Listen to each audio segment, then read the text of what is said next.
아합의 온 집이 멸망하리니 이스라엘 중에 매인자나 노인자나 아합에게 속한 모든 남자는 내가 다 멸절하되 아합의 집을 느밧의 아들 여로보암의 집과 같게 하며 또 아히야의 아들 바아사의 집과 같게 할지라. 이스르엘 지방에서 개들이 이세벨을 먹으리니 저를 장사할 사람이 없으리라 하셨느니라 하고 곧 문을 열고 도망하니라. 아버지께서 오늘 이 자리를 사랑하셔서 부족하지만 하나님의 말씀을 전하고 말씀을 들을 때 사람이 전하고 사람이 생각하고 사람이 받는 것이 아니라 성령께서 모든 것을 인도해 주셔서 우리 마음판에 하나님의 말씀이 새겨질 수 있는 귀한 시간 될 수 있도록 아버지께서 역사해 주실 믿사오며 이 모든 말씀을 우리 구주 예수 그리스도의 이름으로 감사하며 기도했습니다. 아멘. 감사합니다.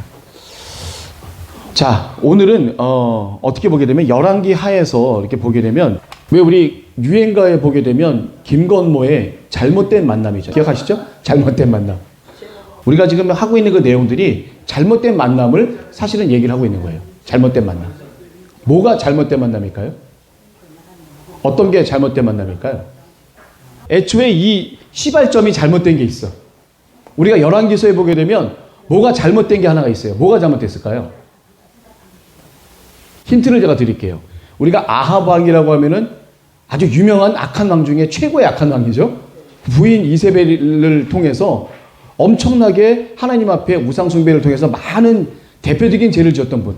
그러니까 하나님의 신당을 다 없애버리고 바알과 아스라의 신당으로 꽉 그냥 채웠던 그 왕이 바로 아합 왕인데 여기서부터 출발하는 게 뭔가 잘못된 게 있다고 제가 생각이 돼요. 뭐가 있을까요? 잘못된 만남. 여호사밧이라고 하는 왕이 있어요. 여호사밧은 어떤 왕이에요? 4대 좋은 왕 중에 하나예요. 남유다의 좋은 왕 중에 하나고 하나님이 기뻐하셨고 산당은 다 제거하지 못했지만 많은 우상들을 없애고 종교 개혁을 크게 일으켰던 하나님의 기뻐 영광 드렸던 이 여호사밧 왕이 뭘 잘못했을까요? 사위를 먼저 만난 게 아니라 먼저 장인어른을 만나게 되죠. 네. 아합 왕이 여호사밧 왕에게 제안을 하죠. 아람 왕국에 있는데 이 큰 왕국들 같이 협조해서 같이 했으면 좋겠다. 여호사밧이 매번 하나님한테 많은 걸 물어봐요. 하나님 어떻게 했으면 좋겠습니까를 보고 물어보는데 이 아합 왕과 결합하는 건 안 물어봐. 그게 큰 단점 중에 하나였어요. 그 뭐라고 하죠? 금송아지상을 베델과 단에 지어서 이 남유다 쪽으로 백성들 보내지도 않고 우상 숭배하는 것을 뻔히 아는데도 이 여호사밧 왕 그 마음 속에는 아합 왕과 같이 동참하겠다고 하는 그런 마음이 있었던 거예요. 한 민족이니까. 그리고 외부에 오는 그런 어떤 위협들도 결국 아합 왕에게만 위협이 아니라 결국 자기들에게도 위협이기 때문에 같이 서로 협력해서 같이 하나가 되는, 그러면서도 하나님께 모든 걸로 다 물어보시는데, 그리고 하나님께 기쁨을 드리기 위해서 많은 종교개혁 정책, 우상 숭배했던 거 모든 신들 다 타파하고 많은 종교개혁을 했던 이 여호사밧 왕이 쉽게 아합 왕이라고 한다면 우상 숭배를 갖다가 최고로 했던 그 왕인데 그 왕과의 만남을 본인은 위험스럽게 생각하지 않았어요. 본인은 하나님께 많은 영광을 드리고 기쁨을 드렸지만 그 다음에는 어떻게 되는 거예요? 이 아합 왕과 여호사밧의 자녀들끼리 결혼하게 되는 엄청난 죄의 형성이 일으켜지는 거예요. 아합 왕의 자녀 중에 누가 오죠? 아합 왕과 이세벨의 딸이 있어요. 아달랴라고 하는. 나중에 남유다의 또 폭군 정치를 또 해요, 이분이. 이 아달랴라고 하는 사람은 아합 왕과 이세벨이 했던 우상 숭배를 아주 뼛속 깊이까지 체험하고 교육받았던 사람이 바로 이 아달랴예요. 자, 보면은 아합 왕이 아무리 악하지만 이세벨보다 악하지는 않아요. 모든 걸 다 주장하고 그 모든 악한 행동의 중심은 누가 있냐면 이세벨이 있는 거예요. 자, 그렇게 된다고 한다면 아합 왕의 딸 아달랴와 여호사밧의 아들 여호람 왕이죠. 이 여호람 왕, 그리고 이 아합 왕의 둘째 아들도 여호람이에요. 이 여호람이 있다 보니까 북이스라엘의 여호람 왕을 요람이라고 그래요. 그리고 남유다의 여호람 왕을 그냥 여호람이라고 그러고, 요람과 여호람을 써요. 동시대에 있는 왕들이기 때문에 같이 만나서 같이 협약을 맺는, 같이 힘을 맺는 왕들이기 때문에 이름이 똑같잖아요. 북이스라엘의 여호람 왕도 똑같고 남유다의 여호람 왕도 똑같고, 그래서 북이스라엘의 여호람 왕을 요람, 남유다는 여호람 이렇게 하는 거거든요. 그래서 지금 보게 되면 아합 왕과 여호사밧 왕이 그 자녀들끼리 결혼하게 되니까 거기에 있는 딸이 있어요. 아달랴라고 하는 그 딸이 있고 이세벨의 딸이죠. 아합과 이세벨의 딸이라고 한다면 아주 눈을 보지 않아도 뻔한 그 사람이에요. 최부잣집 때 셋째 딸하고 똑같은 거 같아요. 제가 봤을 때는. 안 봐도 뻔히 아는 사람들. 딱 봐도 아는 사람들. 그러니 그 아달랴가 왔는데 이세벨이 아합에게 끼쳤던 영향이 가장 큰데 그러면은 이 여호람에게 아달랴가 영향을 끼쳤을까요? 안 끼쳤을까요? 엄청 끼쳤죠. 그 여호람 왕 그 아들 아하시아 왕까지 엄청나게 이 아달랴가 영향을 미치게 됩니다. 그러면 어떻게 돼요? 여호사밧 왕이 아합 왕과 결탁을 맺고 이렇게 연합을 갖다가 해버리는 바람에 남유다 그 다음 왕까지 하나님 앞에 큰 죄를 짓게 돼요. 그리고 그 다음에는 어떻게 돼요? 여호람 왕 그 다음에 유다의 여호사밧 그 아들 여호람이 있고 여호람 그 아들 아하시아가 있어요. 이 아하시아는 어떠한 굴욕까지 당하게 되냐면 위에 그 여호람 왕이 있죠. 여호람 왕이 예후에게 그 아합 집안이 이제 전멸당하잖아요. 그 전멸당하는 그 와중에 이 남유다에 있는 왕까지도 죽임을 당해요. 이런 일까지 벌어지게 되는 겁니다. 그래서 이 아하시아 왕이 죽고 난 다음에 이 아달랴라고 하는 이 여자가 다시 등극을 해요. 그 주변에 있는 모든 왕될 만한 사람들 다 죽여버리면서 이 여자가 딱 등극을 하게 돼서 최악의 공포 정치로 또 들어가게 돼요. 유다 지역은. 이렇게 계속 흘러가는 그 족보를 갖다 내용을 보게 된다고 한다면 이게 왕 한 명이 잘못된 이 만남을 통해서 잘못된 연합을 통해서 몇 대가 죽을 쓰는 거예요. 몇 대가 계속 하나님 앞에 죄를 짓게 되고 마지막 아하시아 왕 그 1년밖에 통치를 못해요. 아하시아 왕이 여호람 왕에게 문병을 가게 됩니다. 여기 좀 이따 제가 설명할 텐데 문병을 가서 거기서 같이 죽어요. 예후가 반란을 일으켜갖고 올 때 여호람을 죽일 때 옆에 있는 아하시아도 같이 죽임을 당하게 되는 거예요. 같이 내버려두면 어떻게 돼요? 그때 당시 여호람과 아하시아는 여호람은 외삼촌이고 아달랴의 오빠니까 외삼촌이고 이 아하시아는 조카가 되는 거예요. 조카가 외삼촌한테 문병 간 거예요. 이렇게 족보 체제가 되는 거예요. 근데 보세요. 북이스라엘이라고 하는 나라는 하나님 앞에 늘 우상숭배로 죄를 짓던 나라인데 남유다의 왕이 아무리 하나님 앞에 바로 서도 잘못된 사람과 연합이 돼버리게 되면 어떻게 돼요? 잘못된 걸로 되는 거죠. 잘못되지 않은 걸로 자기가 믿음을 지키고 이 사람들을 잘못되지 않게 자기가 전도를 하면 되는데 전도가 안 돼요. 잘못된 사람에게 먹힐 뿐이에요. 이 아달랴라고 하는 이 여자가 이 남유다 왕국의 시집옴으로 인해서 그때부터 이 남유다는 아주 죽서버리게 됩니다. 그냥. 여호사밧 왕이 아무리 하나님 앞에 올바른 행동과 믿음에 바로 서도 해도 이 여호사밧 왕이 이 아합 왕과의 잘못된 만남이 시작됨으로 인해서 이 모든 것이 시작된다고 하는 것을 여기 계신 분들도 분명히 알아야 됩니다. 그래서 우리가 중요한 건 뭐냐면 한 사람의 지도자가 하나님 앞에 묻지 않고 아무 때나 자기의 생각 갖고 움직였었을 때는 그 민족과 그 공동체가 하나님 앞에 같은 큰 죄에 빠질 수 있다는 거. 아니 여로보암 왕이 이 백성들에게 다 우상숭배하게 하는 거와 다를 게 뭐 있어요? 여호사밧 왕이 한 그 행동이 결과는 좀 똑같이 되는 거예요. 또 여로보암은 맨날 죄를 졌지만 여호사밧 왕은 어떻게 해요? 죄 한 번도 안 짓다가 한 번 딱 지은 죄 그로 인해서 자기 후대에 있는 모든 사람들이 하나님 앞에 죄를 짓게 되는 놀라운 역사가 벌어지는 거예요. 그래서 지도자가 중요합니다. 영적인 지도자, 이 단임 목사, 그 다음에 선지자, 이렇게 하나님의 말씀을 걸고 하는 그런 모든 사람들이 정말 중요한 일은 뭐냐면 그분들 밑에 있는 영혼들이 똑같이 하나님 앞에 죄를 짓고 죽임을 당하게 될 수 있는, 죽임이라는 말은 이게 육적인 죽음보다는 하나님 앞에 거듭나지 못하게 할 수 있는 그러한 경우까지 겪을 수 있다는 것을 우리가 이 족보에서 분명히 알아낼 수가 있는 거예요. 그래서 이 내용을 보면서도 우리가 중요하게 생각해야 될 것은 우리가 담임 목사님을 위해서 확실하게 기도를 해드려야 되는 게 뭐냐면 담임 목사님도 인간이시잖아요. 그러다 보게 되면 많은 여러 가지 유혹들이 있을 수 있어요. 거기에 바로 설 수 있는 게 뭐예요? 당신이 하나님 앞에 온전히 바로 서는 특별한 기도가 있겠지만 우리 성도님들도 옆에 우리 목사님들이나 하나님 앞에 죄 짓지 않도록 하나님 앞에 바로 설 수 있도록 더군다나 우리 담임 목사님이야 저도 마찬가지 우리 최 목사님 계신데 우리 목회자들을 위해서 열심히 우리 성도분들이 기도를 해주셔야 된다. 예, 공동체 앞에 있는 분들이 하나님 앞에 잘못 죄를 짓게 되면 그 밑에 딸려 있는 모든 우리 성도님들이 같이 죄를 지을 수밖에 없는 묘한 상황이 돼버리게 됩니다. 예, 그래서 이런 부분들을 제가 보면서 아 이게 좀 바로 서야겠구나. 그래서 제가 여기 제목을 잘못된 연합이라고 일단 했어요. 연합이 잘못됐어. 북이스라엘과 남유다는 연합되면 안 되는 거예요. 남유다의 여호사밧 왕이 연합한 거 잘못된 겁니다. 거기서부터 시작이 된 거예요. 자, 이제 이 내용을 한번 제가 간략히 한번 설명 한번 드려볼게요. 뭐가 있냐면 수넴 여인이라고 있어요. 수넴 여인이 어떤 여인이죠? 예, 엘리사님을 잘 공개한 여인이죠. 남편은 늙으셨고 아들도 없었던 수넴 지방에 사는 좀 부귀한 그 여자분이시죠. 자식이 없어. 아들이 없어. 딸이 있었는지까지 모르겠지만 하여튼 분명한 건 아들이 없어요. 그 아들이 없던 그 여인에게 아들이 있을 거다라고 엘리사님이 예언해서 아들을 낳게 되고 그리고 또 그 아들이 또 바로 죽어요. 죽고 난 다음에 또 죽기 살기로 달려가서 엘리사님의 바짓가랑이 붙잡아 놓고 어떻게 돼요? 우리 아들 살려내라고. 내가 언제 아들 필요하다고 했냐고. 왜 괜히 아들 줘서 내 아들 이렇게 만들어놨냐고 따져요 또. 그 엄마의 마음 그거를 누가 알겠어요 그거를. 자기의 목숨이 날아간 것보다 훨씬 더 큰 거죠. 자기의 목숨이 위태로운 것보다 훨씬 더 강한 슬픔이 그 여인에게 임했다는 거죠. 그래서 그 여인이 어떻게 돼요? 엘리사님을 통해서 다시 아들을 갖다가 다시 살리게 되는 놀라운 역사가 있게 되죠.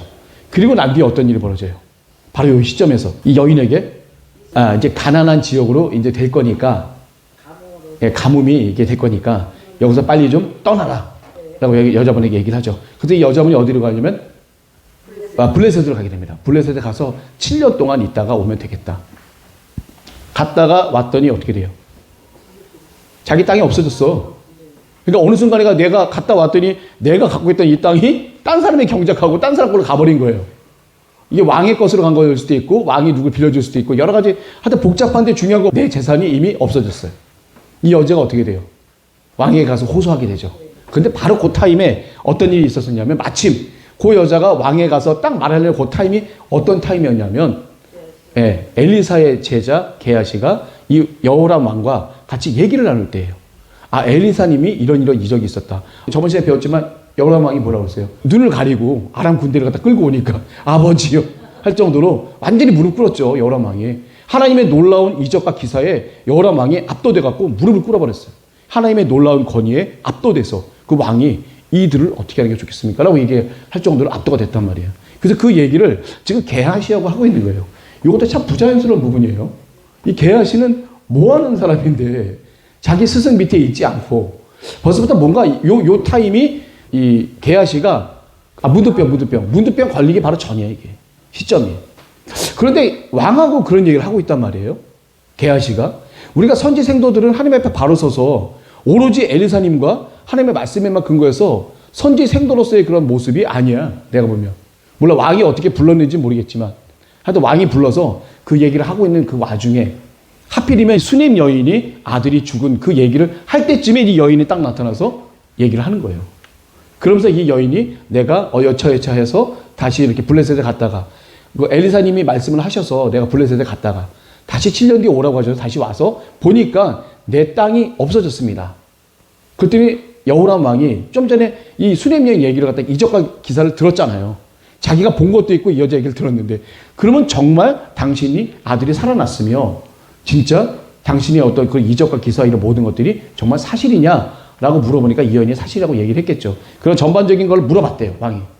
그러나서 이 왕이 내린 결정이 뭐예요? 모든 토지를 다 돌려주고 그때부터 지금까지 났던 그런 모든 소출을 다 이 여인에게 돌려줘라. 이 여자분은 그냥 공짜로 7년 동안 자기가 경력도 하지 않았는데 거기서 나온 소산물들까지 여자들이 받았어요. 야, 어떻게 된 겁니까? 어떤 사람하고 차이가 날까요? 힌트를 드릴게요. 룻기에 보면 누가 있죠? 엘리멜렉 아세요? 룻의 시아버지 되는 엘리멜렉. 엘리멜렉이 그 나오미와 같이 두 아들과 같이 이렇게 넘어갔잖아요. 모압 지방으로. 근데 넘어갔을 때 그 사람들은 완전히 쫄딱 망해서 왔는데 이 여인은 똑같이 기근이 돼서 피했다가 왔는데 이 여인은 소출까지 다 받았단 말이에요. 차이가 왜 그럴까요? 하나님의 인도하심이에요. 하나님의 인도하심. 엘리멜렉은 자기가 먹고 살기 위해서 자기가 살기 위해서 자기가 임의대로 하나님이 주신 기업을 내놓고 간 거고 그 다음에 어떻게 돼요? 이 여인은 자신의 의지가 한 게 아니에요. 엘리사님의 말씀에 하나님의 말씀이죠. 하나님의 말씀에 인도하심에 따라서 다시 갔다가 다시 오게 되는. 그러니까 하나님의 말씀에 순종해서 가라고 해서 가고 오라고 해서 왔더니 그 모든 결과물들은 하나님께서 이미 다 예비해 놓으셨더라. 이걸 뭐라고 그러죠, 우리가? 5글자로 여호와 이레. 예비하시는 하나님. 하나님은 갔다가 목숨만 살려주고 하는 게 아니라 갔다 왔었을 때의 모든 소출과 모든 필요한 모든 것들을 다 예비하시는 하나님. 그러니까 걱정할 필요가 없다는 거예요. 엘리멜렉과 두 아들은 오지도 못하고 시어머니하고 두 며느리만 이렇게 오게 된 거죠. 네. 자, 이렇게 차이가 있습니다. 그래서 여기 이렇게 보게 되면 이 수넴 여인이 돌아와서 자기의 땅을 되찾는 거에 대한 그런 부분들은 우리가 하나님의 말씀에 순종하느냐 안 하느냐. 이해는 하지 마세요. 하나님의 말씀을 이해하려고 들기 시작하면서부터 우리는 마귀의 공격을 받게 되고 유혹을 받게 되고 결국은 어떻게 돼요? 불순종하게 됩니다. 이해하지 마세요. 그냥 어떻게 돼요? 우리 고등학교 때 선생님이 하시는 말씀 이해 안 되면 외워라. 그냥 외우고 그냥 하면 돼요. 그냥. 그리고 나서 판단은 시간이 지남에 따라서 판단을 하세요. 일단은 말씀에 순종하세요. 그게 어렵잖아요, 사실. 말씀하시는 거 보면 나의 상황과는 너무 안 맞아. 이 여인도 보세요. 아들이 이제 막 살았는데 먹고 살만하고 남편도 이제 죽은 상황이었었는데 7년 동안 자기의 토지를 남겨놓고 딴 데 가 있으라 그러면 이게 말이 되겠어요? 말이 안 되는데 그 여인은 하나님 앞에 순종을 한 겁니다. 자, 그래서 우리가 이 여인의 내용을 보면서도 위대한 하나님의 역사를 갖다가 알 수가 있겠죠. 자, 이제 그 다음에 이제 하사엘이 있습니다. 그 다음에 어떤 일이 벌어지게 되죠? 엘리사님이 이제 다메섹으로 갔을 때 베나닷 왕이 이제 병에 걸려 있었어요. 나만 장군의 이적과 기사를 이 아람 사람들이 접한 거예요. 야, 이스라엘에 가보니까 이 말도 안 되는 일이 벌어졌더라. 이 군대가 휩쓸려 갔다 오기도 하고 나만의 문득병이 7번의 물을 잠기면서 낫기도 하고 이런 놀라운 사람이 있는데 그분이 여기 지금 막 오셨습니다. 병들은 베나닷이 뭐라고 생각했어요? 이 병으로 내가 혹시 죽는 거 아닐까? 물어보게 되죠. 누구한테 물어봐요? 하나님의 선지자 사람에게 물어보게 되죠. 하사엘을 통해서 낙타 40마리에다가 예물들도 가져가서 잘 공개해서 좀 말씀 한번 물어봐라 했더니 엘리사님이 뭐라고 그래요? 병으로 죽지는 않되 다른 일로 죽게 된다. 그랬더니 하사엘이 그걸 숨겨. 반만전에 뭐라고 그래요? 아, 병 때문에 죽지 않는다고 합니다. 사신다고 합니다. 라고 안심을 시켜준 거죠. 이 하사엘의 마음에는 이미 베나닷을 죽이고 자기가 왕이 되려고 하는 그 마음이 있어요. 근데 그거를 엘리사님이 정확하게 찝은 거예요. 그러니까 그거를 하사엘이 어떻게 돼요? 흠뻑 놀래갖고 자기가 뭐라고 표현해요? 개 같은 종이 과연 그렇게 할 수 있겠습니까? 라고 확 자기 자신을 낮춰요. 이 개라고 하는 표현은 뭐냐면 자기 자신의 신분을 미천한 신분으로 낮추게 되는 그런 효력이 있는 거거든요. 성경에서 그렇게 씁니다. 개는. 좀 낮은 그런 신분을 표현할 때 우리가 개 같은 이라는 그런 표현을 갖다 쓰게 되죠. 그렇게 그 하사엘이 그렇게 얘기를 해요. 나 같은 개 같은 사람이 과연 이런 큰 일을 어떻게 할 수 있습니까? 아니다. 너는 아람국의 왕이 된다. 그때 이 사람이 어떻게 돼요? 자기가 갖고 있던 그런 생각들을 그대로 가서 전하게 되죠. 바로 그때 우리 아까 권사님 말씀하셨듯이 뭘 봐요? 하사엘을 보면서. 엘리사님이 본 환상이 어떤 거예요? 이스라엘이 이 하사엘이라고 하는 이 왕으로부터 무차별하게 난도질을 당하는 그 환상을 엘리사님이 보게 돼요. 그래서 그걸 보자마자 엘리사님도 북이스라엘 사람인데 마음이 어떤 마음이 되겠어요? 그렇게 만드는 그 하사엘이 얼마나 밉겠냐 이거예요. 죽일 듯이 하사엘을 갖다 째려봅니다. 째려본다고 이 표현이 나와 있어요. 네. 그랬더니 이 사람이 뻘쭘한 거죠. 갑자기 하나님의 사람 선지자님이 자기를 죽일 듯이 쳐다보니까 저게 왜 이렇게 날 쳐다보지라고 하면서 엘리사님이 얘기를 하시죠. 당신이 우리 이스라엘 민족을 갖다가 이렇게 죽이려고 하는데 어떻게 되겠는가? 3페이지 보게 되면 저희 성에 불을 놓으며 장정을 칼로 죽이며 어린 아이를 메어치며 아이벤 부녀를 가르리라. 이렇게 표현해요. 이렇게 하사엘이 북이스라엘에 와서 이렇게 사람들에게 난도질을 하고 돌아간다. 이거는 바로 하나님의 뜻이에요. 여호람 왕. 하나님 앞에 우상 숭배하는 잘못을 저지르니까 하나님께서 어떻게 돼요? 왕의 그 집안 자체를 하나님께서 완전히 난도질을 갖다가 해놓으시게 하는 거죠. 이렇게 나중에 되면. 하사엘이 그러고 난 다음에 어떻게 돼요? 벤하닷 왕을 물에 적신 이불로 가서 덮어서 죽이고 난 다음에 숨 안 쉬게 이불에다가 물을 쫙 적시면 어떻게 돼요? 바람이 안 통하잖아요. 그걸 얼굴을 확 덮어서 베나다 왕을 죽이고 자기가 하사엘이 왕이 됩니다. 자, 왕이 된 게 엘리야 선지자님이 말씀하신 게 이루어졌죠. 예. 하사엘에게 기름을 부으라 했던 그 말처럼 하사엘이 이게 왕이 되었습니다. 그 왕이 된다고 예언했던 사람이 누구예요? 엘리사님이 예언하신 거예요. 그래서 엘리야님이 직접 한 게 아니라 사실은 엘리사님이 대신 가서 엘리야님에게 임했던 그 예언이 엘리사님을 통해서 하나님께서 이제 정확히 전달해 주신 거죠. 그래서 엘리사님이 예언한 게 벤하닷이 병이 아닌 살해당할 것을 이제 예언을 하셨고 하사엘이 이스라엘을 완전히 잔멸하는 모습. 그래서 엘리사님이 영안을 열려서 그걸 다 환상으로 보시게 된 거죠. 자, 남왕국 유다의 5대 왕 여호람이 있습니다. 자, 여호람이 누구의 아들이죠? 제가 아까 맨 처음에 말씀드렸죠. 잘못된 연합의 여호사밧 왕의 그 아들이 여호람이에요. 이 여호람의 부인이 누가 되겠어요? 아까 말씀드렸듯이 아합의 딸 아달랴와 결혼하게 된 거죠. 예. 자, 북이스라엘 왕국 요람 왕 5년에 왕이 됩니다. 총 8년간을 왕국을 다스리게 되는데 32살에 이제 왕이 돼요. 여호사밧 왕과 그 2년 동안을 같이 섭정 정치를 해요. 그리고 본격적으로 왕이 된 거는 6년 단독. 여호사밧 왕이 죽고 난 뒤에, 그러니까 여호사밧 왕이 24년을 치리했거든요. 23년에 여호람 왕이 왕으로 등극을 해서 여호람 왕 2년 동안, 23년, 24년, 2개년 동안을 같이 왕을 같이 해요. 섭정왕이라고 그래요, 그거를. 이 젊은 왕이 왕을 하면서도 아버지 왕이 모든 걸 다 봐주는 섭정왕 제도를 했었죠. 대표적인 게 맨 처음에 누가 섭정왕 제도를 했었죠? 다윗왕과 솔로몬. 다윗왕이 죽기 전에 솔로몬을 왕으로 세워서 솔로몬이 왕으로 하면서 점차 왕으로서 바로 서기 전까지 누가 도와주냐면 다윗왕이 다 밑거름을 해주고 다 도와주게 됩니다. 그래서 그리고 나서 여호람의 왕에 많은 죄가 있겠죠. 죄라고 하면 어떤 게 죄예요? 하나님 앞에 우상 숭배하고 하나님을 멸시하고 다른 이방신을 믿게 되는 게 이게 잘못된 그거죠. 그랬을 때 여호람 왕도 그 길에서 벗어날 수가 없었어요. 왜 그럴까요? 부인 아달랴 때문에 그래요. 부인 아달랴가 엄청난 사악한 왕비예요. 아마 이세벨 못지않은 그런 정도의 왕비라고 보면 됩니다. 그래서 결국 어떤 징계를 얻게 되면 밑에 에돔이라는 나라가 있고 그 유다 남방 지역에 림나라는 지역이 있는데 이 두 나라가 반란을 일으켜서 독립을 하게 돼요. 에돔이라는 나라가 또 7년만 갔다가 잘못해갖고 포위돼갖고 한 번 했으면 죽을 뻔했는데 포위망을 뚫고 간신히 나오게 되는 그런 일까지 여호람 왕이 벌어지게 되면서 결국 남유다 왕국의 그 국방력이나 이런 것들이 점점점 약해지는 그런 상황이 되는 거죠. 이게 다 뭐 때문에 그래요? 우상 숭배 때문에 하나님께서 점점 그 나라의 힘을 점점 약화시키는 그런 역사를 가게 된 거죠. 그래서 결국 징계가 뭐냐면 에돔과 림나가 남유다 왕국에 조공을 드렸던 이 두 지역에 있는 그 왕들조차도 이제는 배반을 한 거예요. 약하니까. 여호사밧 왕 때는 하나님께서 크게 부흥을 주셨잖아요. 반면에 여호람 왕 때는 하나님께서 완전히 몰락을 할 수밖에 없는 그런 역사로 가게 됩니다. 이게 에돔과 림나가 반란을 일으켰지만 그게 다 하나님의 징계예요.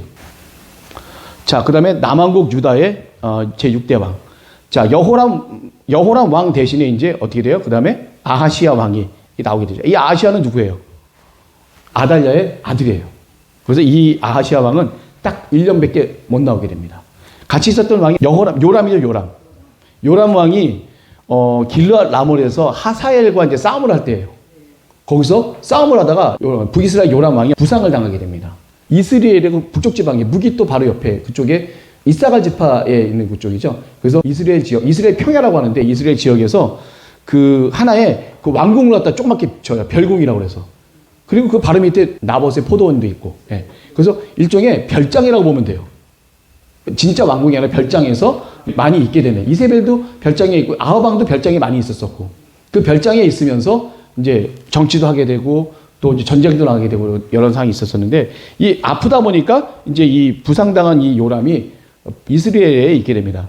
근데 그때 아하시아 왕이 요람한테는 어떻게 되죠?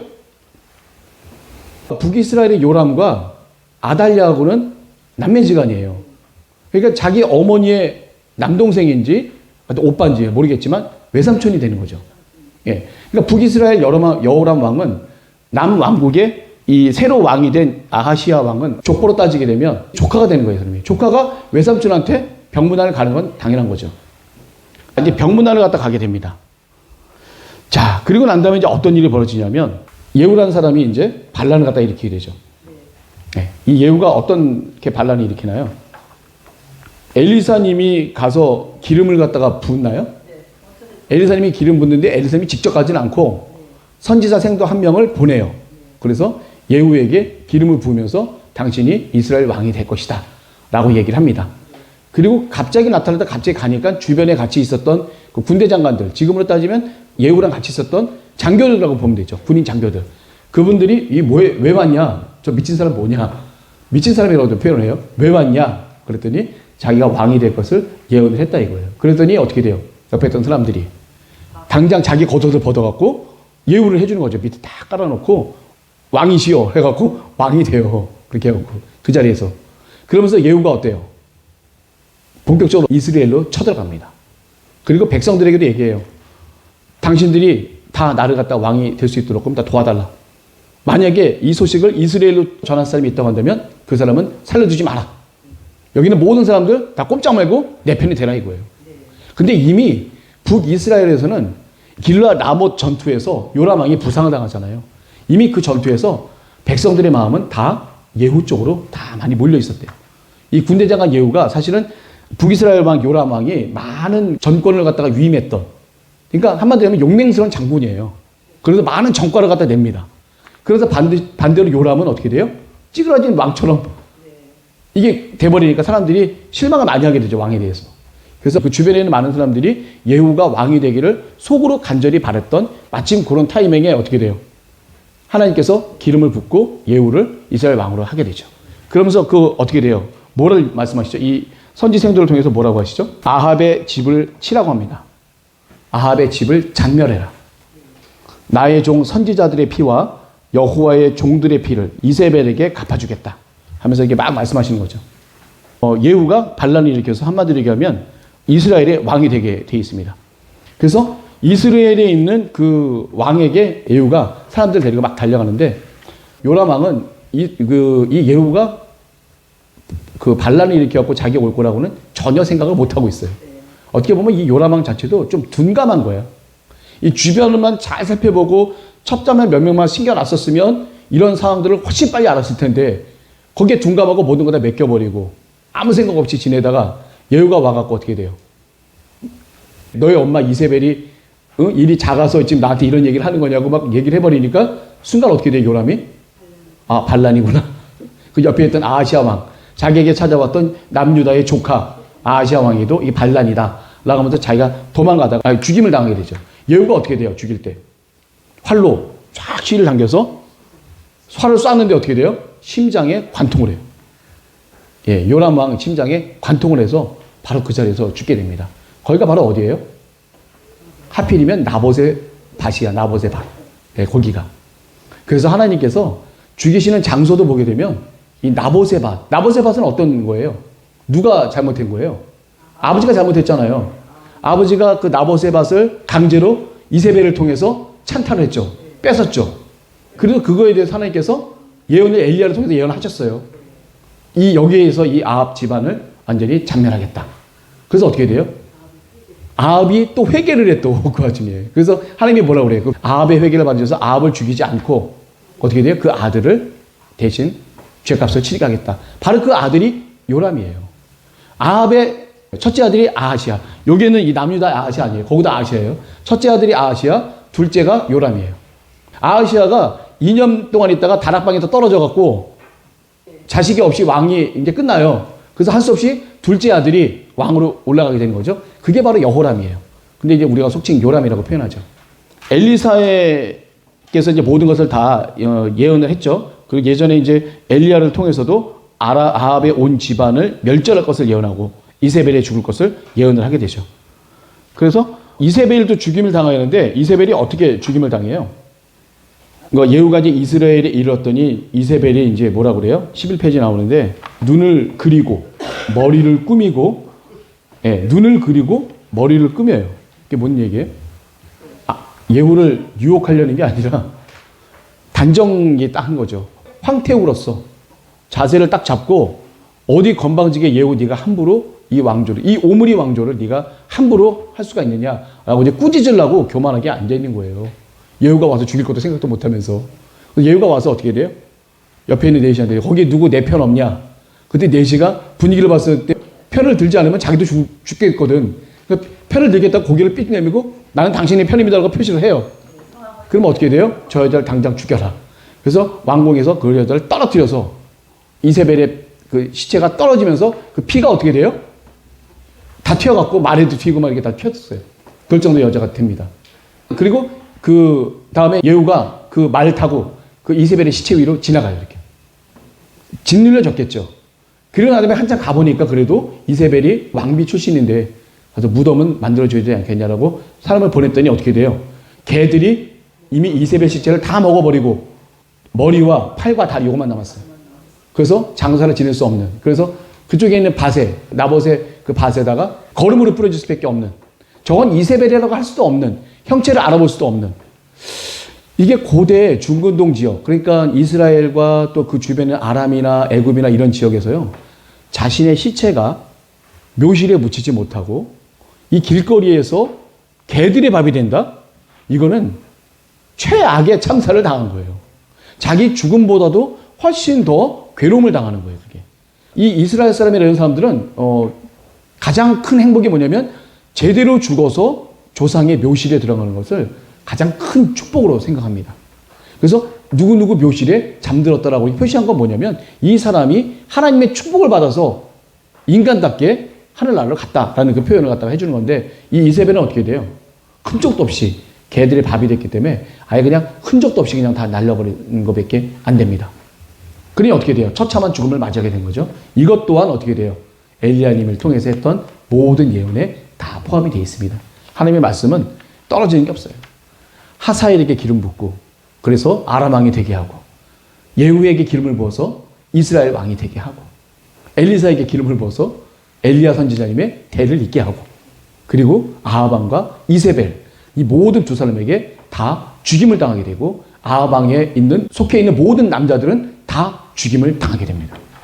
자, 그게 이제 우리 10장의 마지막 내용이에요. 여기 보면 뭐냐면 예후의 대숙청이에요. 근데 대숙청인데 딱 두 가지 얘기만 드릴게요. 어떤 수청일까요? 대표적인 게 어떤 수청이에요? 아들이 70명 있었어요.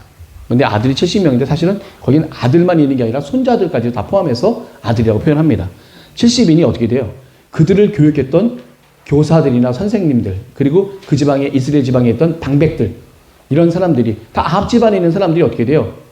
예후의 말에 확 쫄아서 그들을 갖다가 다 일일이 죽여갖고 바구니에 목을 담아서 예후에게 갖고 오게 되죠. 예후는 자기가 피 한 방울 묻히지 않고 그 사람들을 통해서 아합 집안에 있는 모든 왕자들을 다 죽이게 됩니다. 그리고 또 그 갖고 왔던 그 목을 어떻게 돼요? 돌 무더기로 이제 쌓아두게 되죠. 두 무더기로 이제 쌓아두게 돼요. 이게 바로 하나님의 뜻이고 하나님의 역사가 아합 집안에 있는 모든 하나님의 역사가 다 끊임없이 모든 게 다 이루어졌다라고 하는 것에 대한 증거를 예후가 이제 모든 것을 다 말해주고 있는 거죠. 자, 그것만 끝난 게 아닙니다. 가다가 어디서 누굴 만나요 또? 유다왕 아하시아의 형제들 42명을 만나게 되는데 양털 깎는 집에서 우연히 이 형제들을 만나게 됩니다. 그래서 이제 예후가 아하시아를 만나러 왔던 이 형제들, 그러니까 아하시아가 죽었다고 하니까 아하시아 왕의 보복을 하기 위해서, 복수를 하기 위해서 42명의 주변에 있는 사람들이 온 거예요. 여기 형제라고 표현하는데 이 가운데는 부하들도 있었고, 형제들도 있었고, 뭐 친척들도 있었고, 다 포함해서 이제 형제들이라고 표현합니다. 42명. 그런데 그 양털 깎는 집에서 이렇게 만나게 되는데 이 사람들을 맨 처음에 잡아만 두고 죽일 것까지는 생각을 안 했는데 속내를 보니까 자기에게 복수를 하러 온 거예요. 그래서 그 사람들을 웅덩이 속에서 다 죽여버리게 되는. 그래서 아하시아 형제들까지도 다 죽여버립니다. 자, 그리고 나서 우리가 나오는 게 있어요. 예후의 친구 중에 한 명이 누가 있냐면 여호나답, 요나답. 이게 예레미야 선지자님이 말씀하셨죠. 북이스라엘과 남유다의 사람들이 있지만 너무나도 패역하다. 그런데 이방 사람들 중에 하나님의 믿음을 지키고 있는 사람들인데 그게 바로 누구냐면 겐 족속 소속의 레갑의 아들 요나답이 이끄는 바로 이 후예들이다. 이 사람들은 이방 민족이지만 이 겐 족속은 누가 나왔죠? 이 족속에서 누가 나왔죠? 갈렙이 바로 이 겐 족속이에요. 겐 족속 소속의 레갑의 아들 이 여호나답이 이 무리들을 이끌고 다니면서, 그리고 그때 당시에 이 요나답 이 자체가 백성들에게 굉장히 신망이 높았어요. 워낙 믿음의 신자였고 하나님의 말씀을 잘 따르는 그런 사람들이었기 때문에 이 사람들은 대단한 사람들이라고 좀 생각을 한 거죠. 자, 이 레갑 족속이라는 것은 어떤 게 있냐면 밭이나 과수원을 만들지도 않고 포도주도 마시지 않는 14페이지에 나와 있습니다. 엄격한 금욕주의자들이었을 뿐만 아니라 선조들의 교훈을 따라서 하나님의 준행한 사람들이었어요. 하나님의 말씀을 잘 따랐던 그런 사람들이어서 나중에 이제 불순종한 유다와 예루살렘 거민의 모범이 될 정도로, 이 얘기를 누가 하냐면은 예레미야 선지자님이 말씀했어요. 예레미야서에 그 말씀이 있어요. 어디냐면 예레미야서 35장 1절에서 9절 말씀에 바로 이 요나답의 예가 있습니다. 레갑의 아들 겐족 속에 있는 요나답 얘기가 여기 예레미야서에 다 나와 있습니다. 자, 이렇게 이 여호나답을 자기 친구가 예후가 자기 병거에 태워요. 자기 병거에 태운다는 그 의미는 뭘까요? 요나답을. 이 요나답은 사회적으로 이스라엘 백성들에게 많은 친망을 받았던 그 분인데, 이 사람에게 여호나답이 만약에 자기 편에 있어서 자기가 하는 그런 모든 행동들은 하나님이 하시는 것과 다름이 없다는 것을 동일시하기 위해서 예후가 이렇게 하는 겁니다. 예후가 요나답을 갖다 자기 병거에 태워서 같이 돌아다니면서 사마리아의 모든 아합의 족속들을 다 죽여요. 요나답이 옆에 있어요. 근데 사람을 갖다가 이유도 없이 다 죽이는 거는 잘못된 거잖아요. 비인륜적인 거잖아요. 사람이 봤었을 땐 비인륜적인데 하나님의 역사를 봤었을 때는 아합 집안의 그 많은 사람들이 우상 숭배로 인해서 하나님께 많은 죄를 졌기 때문에 그 죄에 대한 죄값을 하나님은 이미 엘리야 선지자를 통해서 예언을 했어요. 아합의 집안의 사람들은, 남자들은 다 죽임을 당한다. 그거를 이 예후라는 사람을 통해서 모든 역사를 다 이루시는 거예요. 그리고 옆에 누가 탔어요? 하나님의 신실한 지도자 바로 여호나답이 그 자리에 딱 탔게 된 거죠. 여호나답이 딱 탔다는 얘기는 하나님의 어떻게 보면 선지자, 하나님의 백성의 대표되는 사람이 같이 움직이면서 하나님의 예언이 온전히 이루어지는 것을 다 백성들이 목도하게 되는 그런 상황을 가져가게 되는 거죠. 자, 그 다음에 마지막에 어떤 게 있냐면 바알 숭배자들을 죽이려고 합니다. 뭐라고 그래요? 대성회를 열어요. 나는 아합 왕은 바알 숭배를 갖다가 엄청 하지만 나는 그거에 훨씬 더 열심히 바알 숭배를 한다. 그러니 바알을 숭배하는 모든 사람들은 다 모여라.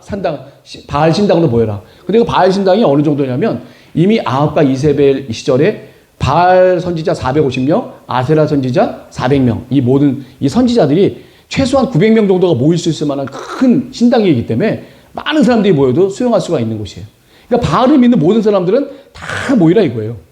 다 모이고, 난 정말 바알을 갖다가 우상을 갖다 숭배하니까 내가 지금 여기 새롭게 왕이 됐으니까 바알을 쫓는 사람들은 다 와라 이거예요. 다 모아놓고 뭐라고 하냐면 여호와 하나님의 선지자는 다 빠져. 그러니까 바알 하는 사람들이 뭐라고 생각하겠어요? 당연히 빠져야지. 우리가 지금 바알을 갖다 우상 숭배하는데 여호와를 믿는 이 선지자들이 여기 건방지게 맡겨들어. 당연히 빠져야지. 다들 그렇게 생각했을 거라고요. 다 빠지고 난 다음에 자기네들 수하가 되는 80명을 주변에다 딱 놓습니다. 그리고 어떻게 돼요? 바알에게 쫙 이렇게 예배를 드리게 해요. 그리고 예배 끝나고 난 다음에 어떻게 돼요? 이 80명이 들어가서 거기 모인 모든 바알 숭배했던 사람들을 다 잔멸을 합니다. 다 죽여요. 하나도 남김없이. 이게 예후가 했던 하나님의 종교 개혁이에요. 그러니까 아합 집안에 있는 모든 사람들을 다 잔멸했고 하나님의 예언대로, 그리고 바알과 아세라상을 숭배했던 그런 모든 이방 신교의 선지자들을 다 여호와 하나님의 예언에 따라서 다 죽게 됩니다. 이 정도 되면은 예후가 엄청난 일을 했잖아요. 그리고 그 다음에 어떤 일을 했어요? 그 신당이 있었던 바알 신당과 아세라 신당이 있었던 그 자리를 뭘로 만드냐면 화장실로 만들어요. 네. 그때 당시 화장실을 만든다는 의미가 뭐예요? 치욕을 주는 거예요. 치욕을. 바알과 아세라의 그 신상을 믿는 그런 것들에게 치욕을 주는 거예요. 그러면 어떻게 돼요? 하나님 보시기에 대단했잖아요.